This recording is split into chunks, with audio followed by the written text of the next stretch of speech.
So over the past couple of days, I've been quite critical of Ruben Amorim, and the reason for that is because I still think we have some of the problems that we were facing 5 months ago, and also certain problems that Ruben Amorim faced during his time with Sporting. So I have been a little bit harsh on him in the past couple of days. However, what I want to do today is make one thing very, very clear. I still have full faith in this manager. I think he will be the man to turn us round and get us heading certainly back in the right direction as a football club. He just needs at times to tactically evolve a little bit, but I think he is more than capable of doing that. Why do I think he's capable of doing that? Well, because he has actually already done it in moments at United. The signs are there, we just need to see it more regularly. So let's take a look at some of those signs.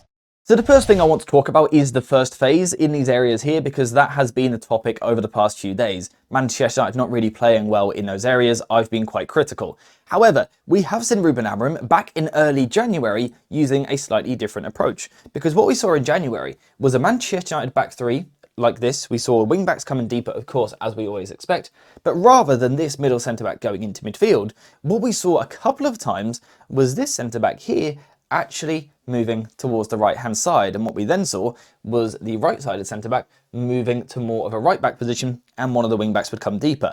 So we saw Manchester United creating a new back four shape with this wing back moving a little bit higher up the pitch, two midfielders coming deeper. So it's the exact same shape that United are using even right now, but the personnel are a little bit different. You've got a left back on this side, a right back on that side, two centre backs in the middle here, and then importantly in midfield, two central midfielders. So Ruben Amorim has already shown that he can be adaptable, that he can change his approach. He can get players into better positions. So this is sign number one why I should keep the faith, because Amorim actually knows the solution. He just needs to perhaps have more confidence in it, and he might have that when we get new players. Now, another one of the reasons why I have faith in Amorim is because since he has been at United, we have also seen changes to his build-up structure. So not playing out from the goalkeeper in these areas, but actually building possession against a more settled block from the opposition. Now, what we saw when he first came in was this 3-2-5 shape, and something that we spoke about a lot was the horseshoe of doom. How you would get the ball here, you would pass to your wing back, he'd look up, he can't go anywhere, so he'd come back. We'd go around the other side, do the same thing, wing back picks the ball up, doesn't know where to go, so he comes back, and Manchester United just kept looping round. Now, we have seen Amorim already coming up with solutions for this.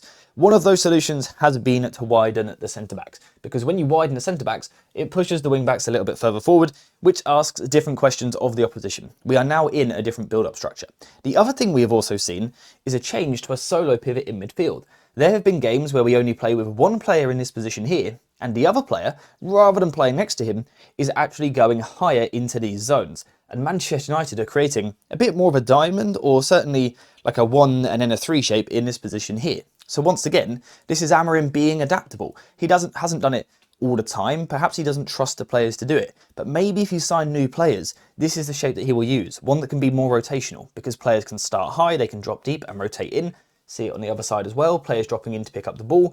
We can overload the middle of the pitch still in this area here, but also we can get plenty of attacking options onto the last line. So again, Amorim has shown he can do it, so maybe he'll do it more. Now, the other thing that Amorim has changed at times is his defensive approach. Now, this is another area where I've been quite critical, right? Amorim being too passive, letting the opposition have time, particularly when we defend with a back five like this, two central midfielders and then the front three. Because we've only got 3 players in this zone here, it's quite easy for the opposition to play the ball out from the back. And when we defend with our back five, a lot of the time, we've got 5 players here defending up against 4 maybe, but sometimes only 3 opposition players. And the big problem with this is if you've got more players here in this channel here, then it means you've got less over here. And this is why United get outnumbered and the opposition play through us.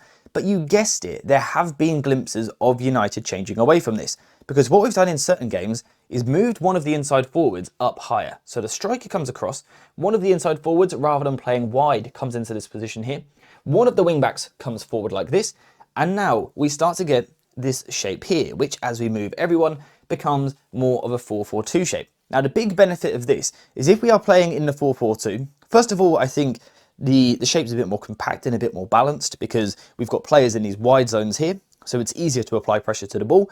But also, because we're now only defending with 4 here rather than 5, we have less of an overload here, which means we have less of an underload in these areas. So we are more likely to be able to get pressure on the ball, and in particular, likely to be able to trap the opposition to one side of the pitch, create a 3 versus 3 like this, win the ball high, turn it over and attack from there. This is something that Ruben Amorim has done. So again, tactically, is he getting it right now? No, but if you go back over the past 3 months, the signs are there.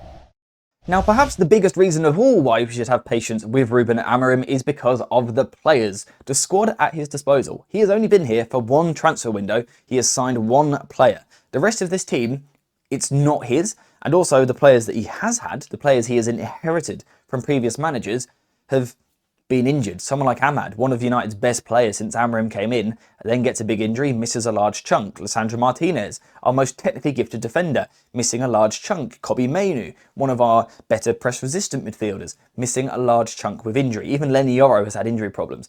Everyone at United has had injury problems in recent times, so you've got to feel sorry for Ruben Amorim. He has been forced to chop and change his team on a regular basis. So of course his team isn't going to be tactically settled because first of all, he's got new players coming in every single game because we're being forced into that, but also because he's missing his best players.